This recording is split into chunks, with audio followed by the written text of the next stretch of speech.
Redmi mobile যদি lock বা FRP lock লেগে যায়, সেটাকে বাইপাস করার অপশন।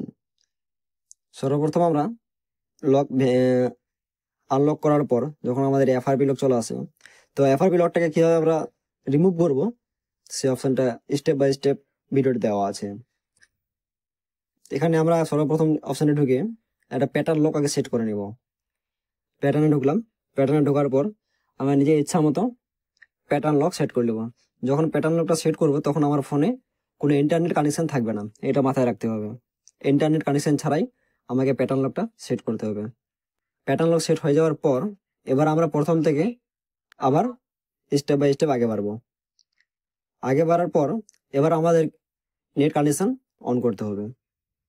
নেট কানেকশন অন করার পর এবার আমরা স্টেপ বাই স্টেপ আবার আগে বাড়বো। আগে বাড়ার পর এবার আগে আমরা যে লকটা দিয়েছিলাম, যে লকটা প্যাটার্ন সেট করেছি, সেই লকটা দিয়েই আমরা এখানে বাইপাস করে ভিতরে চলে যাব। Set up new, just second, checking.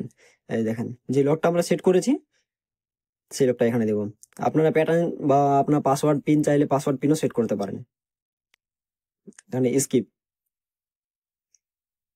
Skip করার পর নেক্সট অপশন স্কিপ করছি, একসেপ্ট হওয়ার পর no thanks, got it, allow করে দেব, স্কিপ।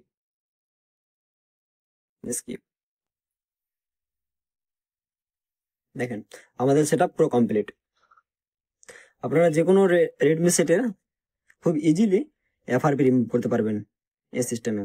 ভিডিওটি ভালো লাগলে লাইক, কমেন্ট, শেয়ার আর সাবস্ক্রাইব করে দিবেন।